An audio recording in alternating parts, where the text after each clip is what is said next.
আসসালামু আলাইকুম, আশা করি সবাই ভালো আছো। আজকে তোমাদের শেখানো হবে কীভাবে ক্যালকুলেটরের সাহায্যে আমরা দশমিক সংখ্যা পদ্ধতি থেকে অক্টাল সংখ্যা পদ্ধতিতে রূপান্তর করতে পারি। তো এই জন্য আমরা এই প্রথম একটা দশমিক সংখ্যা লিখে রাখছি। তার দশমিক সংখ্যাটাকে আমরা অক্টালে নিচেও অক্টালে রূপান্তর করার পর এই মান বেরোচ্ছে 702।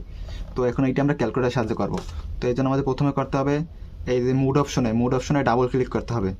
এই ডাবল ক্লিক করলাম, তারপর এই তিন বাটনে ক্লিক করে আমরা বেস মোডে নিতে হবে। তিন ক্লিক করে বেস মোডে নিলাম। তারপর আমরা এই ডেসিমেল মোডে নিতে হবে। ডেসিমেল মোড নেওয়ার জন্য এই ডিইসি এই অপশনে ক্লিক করতে হবে, ক্লিক করলাম।